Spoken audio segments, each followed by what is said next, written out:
Happening now, a kayaker found unresponsive, now recovering at a regional medical center after overturning his craft on Chautauqua Lake. And what police in Jamestown are doing to break down barriers of distrust. Plus, reuniting a piece of local history. We tell you the tale of a 1940s World War II ration book now back home with its family after 80 years. Live and on demand, this is WNY News Now. Thank you for joining us for WNY News Now. I'm Justin Gould. Those stories and more are coming up, but first, law enforcement here in Jamestown, they've been hard at work over the past few years to break down barriers of distrust following a rise in police brutality nationwide. Our Alyssa Wright reports on how the Jamestown Police Department is striving to break the stigma. There's definitely been a lack of appeal for the job with the way that the police in general have been viewed throughout the country, which has caused a lot of people to not want to pursue the profession. In addition to routine patrols, Officer Matthew Reinhardt is the city's first dedicated community resource officer. We have tried to make it more known than it ever has been before how much the police are truly out to help people. And I believe that it's always been that way. It just hasn't been in the spotlight. He is using social media to help break down barriers. It seems like now the internet is where that type of interaction or lack of interaction is displayed and the most visible. So we've tried to increase our presence with that sort of thing so that people can see what really happens in Jamestown and throughout Chautauqua County on a daily basis. No matter what the public thinks, officers in Jamestown remain dedicated to helping people. It's truly nice to help people, especially as a police officer. You're typically dealing with a lot of people on some of their worst days. In the end, Reinhardt says the best way to reduce conflict is simple. I would say the best thing that you can do is if you see an officer that's out and they don't look like they're busy or handling a call or handling something like that, talk to them. Alyssa Wright, WNY News Now. Alyssa, thank you. A 73-year-old kayaker from Ohio was taken to a regional hospital after overturning his craft on Chautauqua Lake. The Chautauqua County Sheriff's Office reporting that Paul Maximum of Ohio overturned his kayaker around 3:20 yesterday afternoon. Maximum was found unconscious when first responders arrived on scene. Sheriff deputies immediately began CPR. The county EMS and Maple Springs Fire Department then arrived shortly after and provided further care. He was taken to UPMC Chautauqua Hospital in Jamestown for treatment and later transferred to UPMC Hammett in Erie. And Pennsylvania State Police are investigating a crash which claimed the life of a pedestrian in Warren County on Sunday. It happened in the 1700 block of Piccadilly Hill Road in the Spring Creek Township just after 2 in the morning. The victim, Curtis Higbee, 36 years old, of Corey, was walking along the road in dark-colored clothing when a Dodge pickup truck headed south approached. State police said that for unknown reasons, he walked into the path of that truck and was hit. The coroner pronounced him dead at the scene. And in an effort to give back to the community, a local group of first responders are holding a charity hockey game, all to benefit special needs children and their sibs. Our Bronson Rasmussen reports. Co-founder and president of Community Through Hockey, Eric Herman, tells us that the upcoming event will have police officers and firefighters from all across Chautauqua County coming to a head, battling out for a noble cause, charity. The two teams playing will be the Line of Courage Spartans, that is members of the Jamestown Fire Department, Police Department, City of Dunkirk Police Department, Fire Department, New York State Police, Chautauqua County Sheriff's Office, and then we'll be playing the Lakeview Shock Bulldogs. They're all correctional officers from Lakeview Shock and Brockton. While the game is free to attend, Community Through Hockey will be fundraising with basket raffles and a 50-50 ticket drawing. All the proceeds from the game will benefit Kids and Sibs. It's a summer day camp and at Camp Anyasha in DeWittville. Focusing on the needs of children with disabilities and their siblings, Kids and Sibs aims to connect through inclusive activities, acknowledging the struggles that children with disabilities go through. There's always a need, whether it's a child that is sick with cancer, a developmental issue, or for this year's event, it's for kids with disabilities, whether they're physical or mental, and their SIBs to attend a day camp together to kind of grow and learn from each other. In the end, Herman believes the hockey game is a good way to get community engagement and to give back to someone in need. Firefighters and police officers and correctional officers, they're just like everybody else. We want to help out. And this is a great way to come and meet some of us and help raise funds for someone in need. The game will take place at 7 p.m. on October 1st at the Northwest Savings Bank Ice Arena. Bronson Rasmussen, WNY News Now.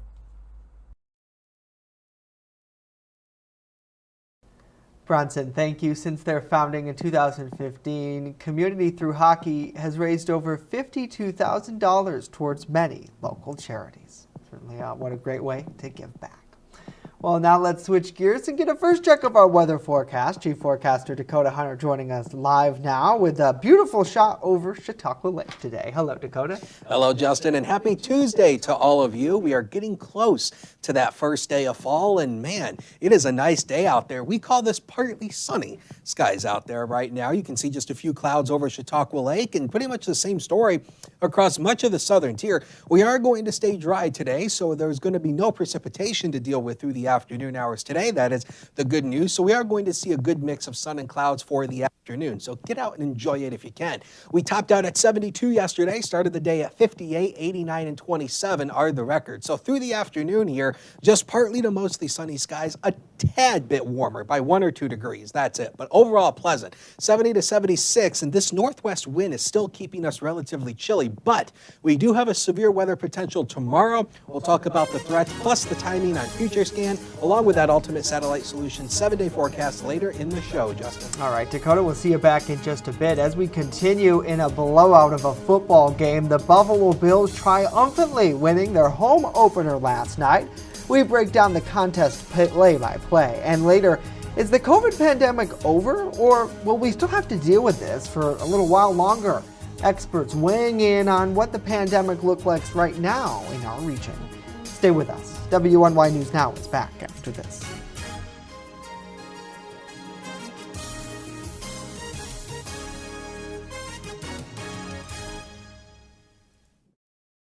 With coverage that matters. This is WNY News Now. Looking for a fair and honest auto mechanic? Look no further than DeWyas Auto Service. Located at 140 Main Street in Randolph, our family-owned business is ready for all of your automotive needs. From general service to more on DeWyas Auto to keep you on the road. We not only keep your cars running smoothly, but also looking great with our expert detailing crew. Send us a message on Facebook or call us today at 716-358-2292 to set up an appointment. DeWyas Auto Service. Fair, honest, and the best prices guaranteed.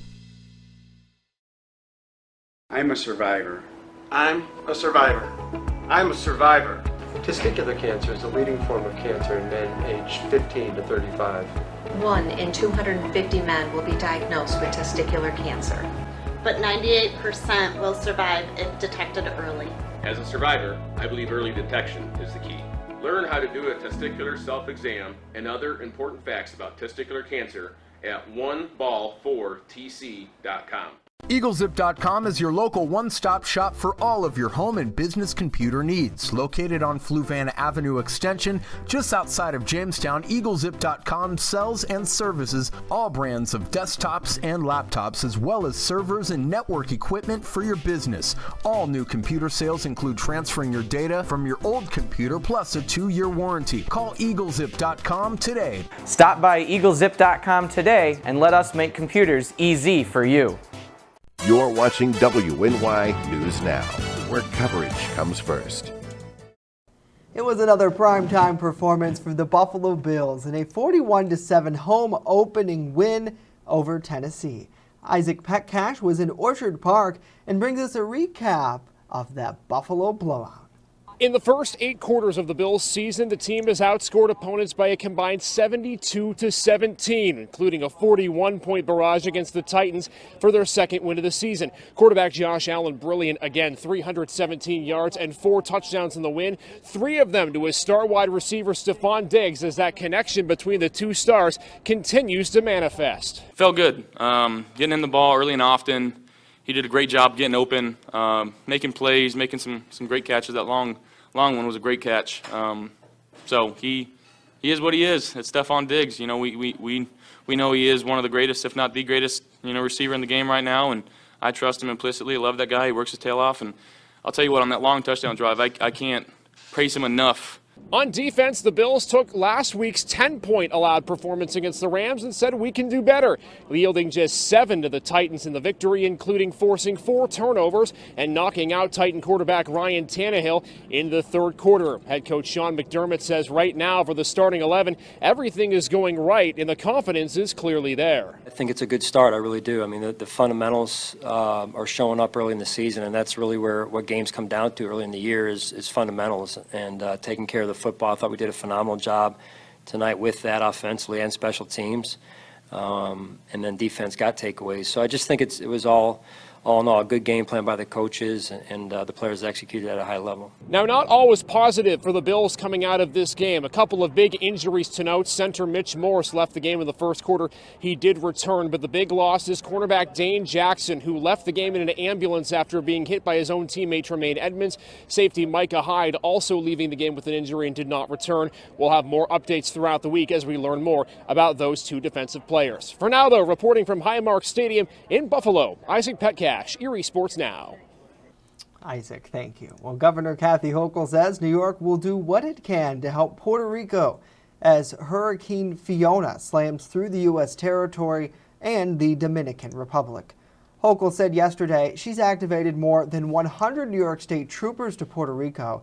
She spoke to the island's governor, who requested Spanish-speaking law enforcement to help respond to citizens' needs.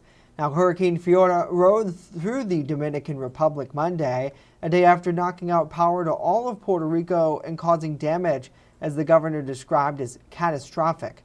Many people were also left without water service. The blow from Fiona was made more devastating because Puerto Rico has yet to recover from Hurricane Maria, which killed nearly 3,000 people and destroyed the power grid in 2017.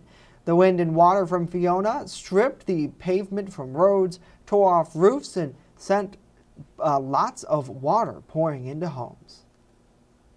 I'm proud to announce after that call last night, we immediately deployed or started to activate police officers. We'll have over 100 troopers from the New York State Police Department on their way to Puerto Rico over this next week. And as the need continues to rise, we'll be ready to offer other resources and support. Now, authorities have reported no deaths directly from the storm, but Puerto Rico's officials say it's still too early to know the full scope of damage. New York announced Monday that more than 100 communities are now certified as climate smart communities. The Climate Smart Community Program started in 2009 as an energy efficient program. The program provides guidance and technical support to local governments to help make locally driven climate action. The grants will address issues in the southern tier, which might include things like flooding and aging infrastructure. Well, in Harrisburg, Pennsylvania, over 1,000 pro-life supporters showed up on the Capitol steps for the second annual March for Life rally yesterday. Several pro-life lawmakers, including a Republican nominee for governor, Doug Mastriano, were at this event. Now, pro-choice lawmakers held a press conference while the march was taking place to unveil new legislation that seeks to strengthen and solidify reproductive rights. The Democratic legislation will likely face opposition from Republicans who hold the majority in the House and Senate. Pro-life Republicans say they are focused on getting a constitutional amendment that would ban taxpayer-elected abortions on the ballot for voters to decide. But we want to make sure that we get that amendment to the people to vote on. That's the number one priority right now in the pro-life caucus. Advocates and organizers say the march was the first of its kind to take place in the country since the Supreme Court overturned Roe v. Wade in June. Well, in an interview over the weekend, President Joe Biden said he believed the pandemic is over, but there's still a problem with COVID.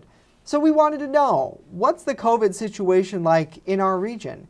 Erie News Now's Elspeth Meisner reports. The pandemic is over. We still have a problem with COVID. In a recent 60 Minutes interview, President Biden offered some hope about the COVID-19 pandemic. But does that mean people should be going back to life as it was before?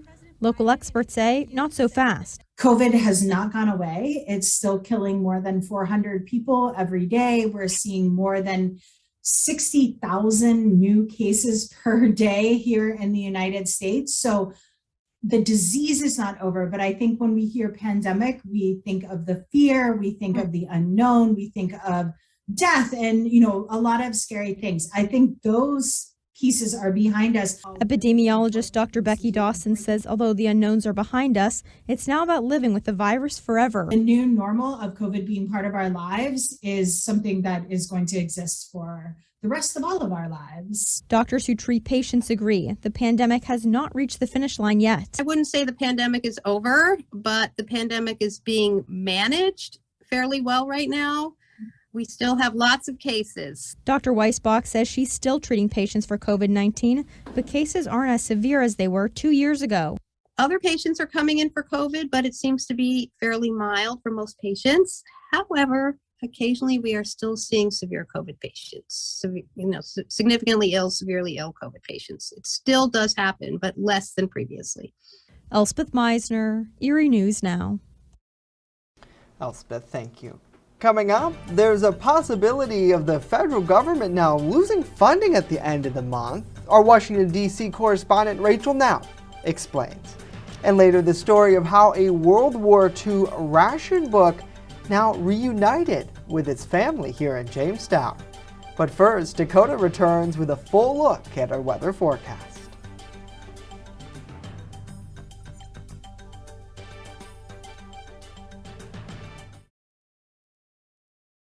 When severe weather breaks, one team has you covered, tracking the storms as they happen. Catch your First Defense forecast daily on WNY News Now. Slow down, and move over. Move over. When you see signs, Lights, vests. please give us some room. Slow down and move over. When you need help, It's our job To help you. to save you. despite the danger. This danger is real. Do your part. Please Slow down, and move over. move over. How prepared is your family if a hurricane shows up at your doorstep, or a flood, or a blizzard? You can't just turn away a natural disaster. That's why it's important to go to ready.gov/plan now. It has the tools and tips you need to make an emergency plan with your family. So if disaster comes knocking, Let's go. you'll be ready to help keep your family safe. It's just a pizza. Yes. Make a plan today.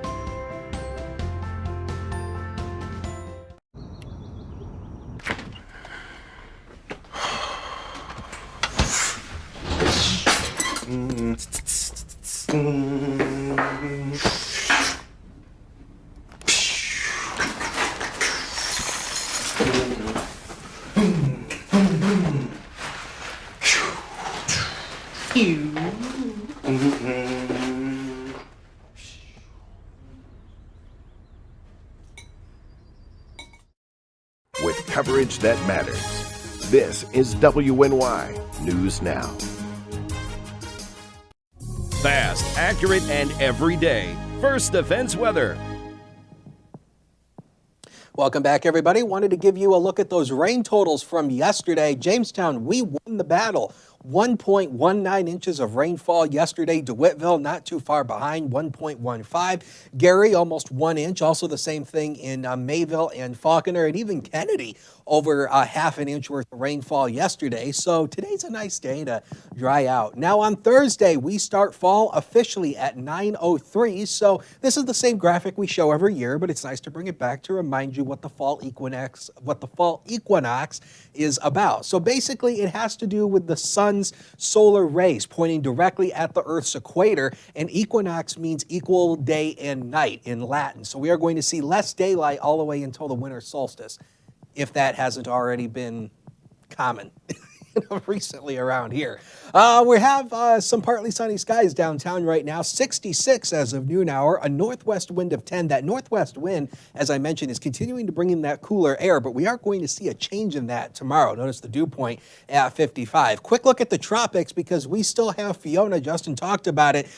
Impacting Puerto Rico over the weekend. Here it is now, a Category 3. It's a major hurricane now. You can see that well-defined eye wall structure right there in the center. Maximum winds 115 miles per hour with wind gusts of 140.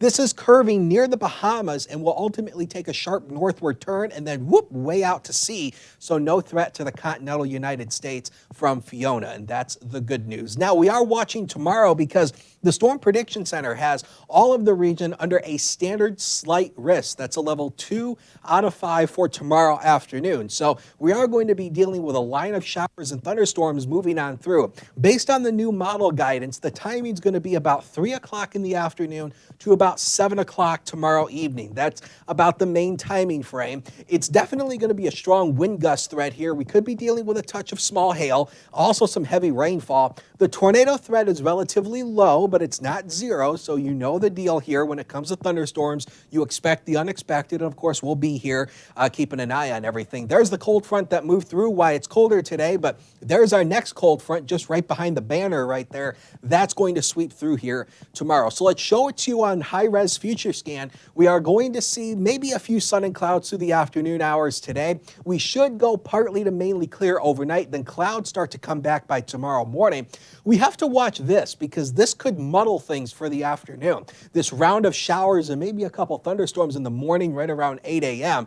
But watch what happens as we go through the afternoon. Clearing, the sun breaks out, and as often as we case, that's not a good thing. That ultimately fuels the atmosphere. Then here's that line of showers and thunderstorms. This model has it coming in right around 4 o'clock. But again, don't take the timing on a model to the exact minute. But again, this is going to be a potent line of showers and thunderstorms. They move through the southern tier through the afternoon hours, and then we'll finally clear out by Wednesday afternoon. This is storm potential. This is a product we have on Future Scan that shows you where the better chance for thunderstorm development will be. And where you see the oranges and reds, that indicates the better chance for severe thunderstorm potential as we go into the afternoon hours. So make sure you have a way of getting watches and warnings through the afternoon hours tomorrow. But behind that cold front, Justin, look at that, 59, 56 on Friday, sun and clouds on Saturday, then the rain returns for Sunday and Monday of next week. Yeah, but certainly looking good for Friday night lights out there, Dakota. Thank you very much. Well, here's some headlines from around the nation now. And a Texas sheriff is investigating the transport of 48 Venezuelan migrants from Texas to Martha's Vineyard. Republican Florida Governor Ron DeSantis chartered 2 private flights to transport the migrants to Massachusetts last week. Now, police believe a Venezuelan migrant was paid to recruit others there in San Antonio. The sheriff alleges they were lured to a hotel where they stayed for 2 days and then were flown to Florida and finally to Martha's Vineyard under false pretenses. He feels that charges could be placed not only at the local level, but also at the federal level, too. We'll keep watching this. Well, Adnan Syed is newly out of prison after a judge vacated his murder conviction yesterday. He was the subject of the first season of a hit podcast Serial and releasing a bonus episode on the case now today. If you haven't heard about that show, you might be wondering what's the big deal here. He was convicted of killing his one-time girlfriend in 1999. They were in high school at the time. He was serving life in prison, but had always maintained his innocence. Serial's first season left many fans wondering if he'd gotten a fair trial. Baltimore prosecutors investigated, and last week, they moved to vacate his conviction, citing unreliable cell phone data used as evidence, advances in DNA testing, and information about other suspects the defense never received. An attorney for the victim's family says they're considering whether to appeal. Well, Congress has until September 30th to keep the federal government running, or else a shutdown could take place. Our Washington, D.C. correspondent Rachel Knapp has more. Congressional members are watching the clock carefully, and they are trying to avoid a shutdown at all costs. But some issues between members could lead to one. Weeks ago, Senate Majority Leader Chuck Schumer and West Virginia Senator Joe Manchin struck a deal behind closed doors to get the Inflation Reduction Act through. Now, as part of getting that legislation through, Schumer and Manchin agreed to pass legislation which will reportedly streamline the permitting process for energy projects across the U.S. However, this deal is being called a disastrous side deal by Senator Bernie Sanders, who said he intends to oppose the funding resolution as a result of this deal. But Sanders isn't the only one speaking against this deal. There is growing opposition from House Democrats who have also threatened to block the funding bill if it includes that energy permitting deal. While some of the Democrats are fighting with each other over this legislation, some Republicans have already made it known that they're just going to oppose this funding bill altogether because of the way Senator Schumer and Manchin went about getting that IRA legislation through. At the Capitol, Rachel Knapp reporting. Rachel, thank you. Next, returning a piece of local history. We tell you the tale of a 1940s World War II ration book now reunited with its family 80 years later.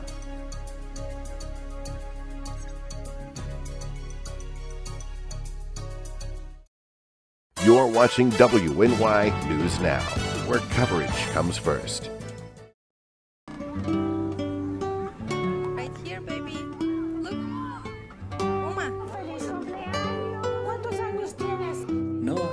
Something more than a birthday is happening here. Once you can see it, you can help.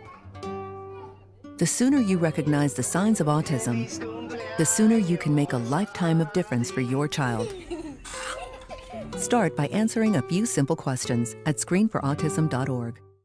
I know what you're thinking. I need a job. I need a new career. Well, I've been there. I've been there. I've been there. I wasn't happy with what I was doing. After high school, I didn't have a plan. I just wanted to start working. I got laid off twice, but you gotta keep going. You just need the right skills. Find an apprenticeship. I found a 2-year IT program. I found a medical course online. I'm now a consultant in the tech space. You have more options than you think. You can do this. You will find something. You will find something new. A piece of local history has found its way back to Jamestown after almost 80 years. As our Julia Gress reports, it all started as a simple eBay search for one local veteran who has now reconnected with a family who had this important piece of history. A couple months ago, I was online. I happened to stumble across a 1943 war ration book. Now, there's many like this, but it's hard to tell. There's actually a Jamestown address on this, which kind of got me a little curious. So I got this, started researching it. It led me to Jim. This was actually his mother's. Jim Carowina's mother, Providence, passed away last year at 96, but he still remembers some of her stories about life during the war. But you forget about them, you don't remember them. But that just kind of brought me back to how hard life was for them. His mother and father were married right after the war, after his father returned from the Navy. Similar to my aunt, she worked also as helping to build planes at Art Metal when they changed over their production during the war. Providence's 99-year-old sister, Sarah Pasquarello, remembers what life was like, including the logistics of food transportation. When we come down, we didn't have any cars. So we had to bring all the food down with the wagon. And my sister, I wouldn't do it because I was older and I was embarrassed to pull the wagon down the street. So she used to do it. Her family would collect cans and other scrap metal to make ends meet. And what I like about it is that it still has many of the original stamps in it. And you can see just what all was rationed during that time frame. The history of this card, according to its finder David Anthony, keeps sacrifices made during the era alive. It was not just the men and women, serving overseas. This was an entire country that united together for one common cause. There was nobody that said, I'm not part of this. Everybody took part. Everybody helped out to make this happen. Julia Gress, WNY News Now. Thank you for sharing that story. Really incredible. The card will be on display for all to see now at the Lakewood American Legion. Such an incredible piece of history, and able to connect it back to that family. Really great job, David, there. And we've got to thank them for sharing their story with us as well. Well, that is it for us today. News continues 24/7 at WNYNewsNow.com. We'll leave you with this live look over Lakeside Park in Maple. Have a great day.